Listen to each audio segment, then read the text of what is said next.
Assalamualaikum warahmatullahi wabarakatuh. Kembali bersama saya Dian Ismawati, CGP Angkatan 5 dari Kabupaten Kudus. Pada kesempatan kali ini, saya akan memaparkan koneksi antar materi modul 1.4, yaitu 1. Disiplin positif dan nilai-nilai kebajikan universal. 2. Teori motivasi, hukuman dan penghargaan, restitusi. 3. Keyakinan kelas. 4.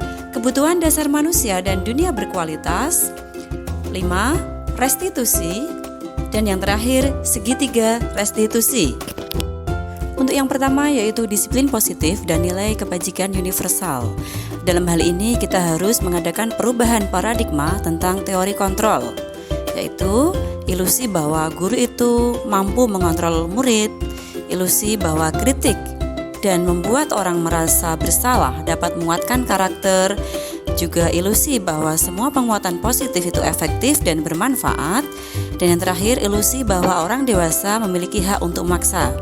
Kesemua itu hanyalah ilusi dan hakikatnya hanyalah diri kita sendiri yang bisa mengontrol apa yang harus kita lakukan, bukan orang lain. Poin kedua dalam pembahasan ini yaitu teori motivasi, hukuman dan penghargaan, serta restitusi. Sebagaimana kita ketahui, terdapat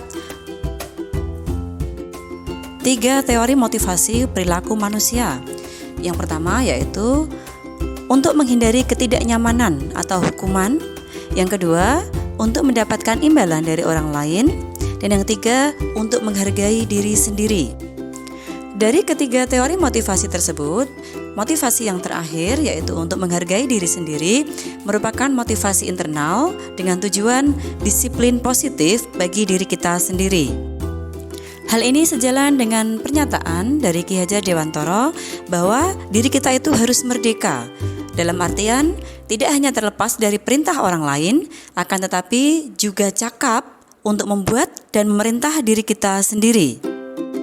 Terdapat 9 ciri-ciri restitusi, yaitu pertama, restitusi bukan untuk menebus kesalahan, namun untuk belajar dari kesalahan. 2. Restitusi memperbaiki hubungan. 3. Restitusi memberikan tawaran, bukan paksaan. 4. Restitusi menuntun untuk melihat ke dalam diri.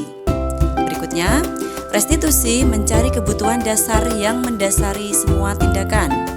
Yang keenam, restitusi diri adalah cara yang paling baik. Ketujuh, restitusi fokus pada karakter, bukan tindakan. 8. Restitusi fokus pada solusi. Dan yang terakhir, restitusi mengembalikan murid yang berbuat salah pada kelompoknya. Dengan pemberian restitusi ini, diharapkan murid mampu menyadari kesalahannya, tidak akan mengulanginya, dan dia sadar dari dalam dirinya sendiri apa yang akan dilakukan dan apa yang menjadi tujuan dari hidupnya. Untuk pembahasan yang ketiga, yakni tentang keyakinan kelas. Sebenarnya apakah keyakinan kelas itu? Apakah keyakinan kelas itu sama dengan aturan-aturan atau kesepakatan yang kita terapkan di sekolah? Kalau hanya sekedar aturan, maka aturan itu mengikat satu pihak. Tapi kalau kita sudah menanamkan kepada murid kita bahwa kita harus mempunyai keyakinan di dalam kelas kita, dalam pembelajaran kita, maka ini berlaku untuk kedua pihak, baik untuk guru ataupun untuk murid. Dan hal ini, keyakinan-keyakinan kelas ini muncul dari dalam diri murid sendiri, bukan atas paksaan guru ataupun pihak luar. Jadi, keyakinan kelas lebih mengikat siswa karena murid sendiri yang membuat keyakinan tersebut. Untuk pembahasan yang keempat, yakni kebutuhan dasar manusia dan dunia berkualitas. Pada dasarnya manusia memiliki 5 kebutuhan dasar yang harus terpenuhi, yaitu bertahan hidup, kasih sayang dan rasa diterima, penguasaan, kebebasan, dan kesenangan. Pembahasan selanjutnya yaitu 5 posisi kontrol yang dapat kita gunakan ketika kita sedang menghadapi murid yang bermasalah.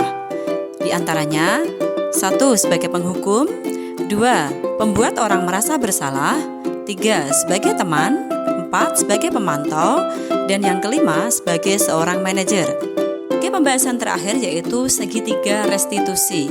Ketika kita menghadapi seorang siswa yang bermasalah, sebaiknya guru memposisikan diri sebagai seorang manajer dengan mempraktikkan segitiga restitusi. Yang pertama, yaitu menstabilkan identitas mereka. Yang kedua, validasi kebutuhan.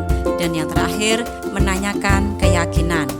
Dengan penerapan segitiga restitusi ini diharapkan siswa akan mengerti akan kesalahan mereka dan mereka dapat menemukan hal-hal positif untuk mengatasi kesalahan mereka dan muncul keyakinan diri mereka untuk tidak mengulanginya kembali, sehingga terciptalah budaya-budaya positif dari dalam diri mereka sendiri.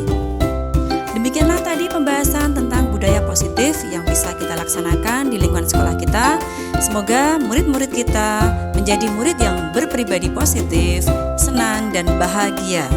Terima kasih. Assalamualaikum warahmatullahi wabarakatuh.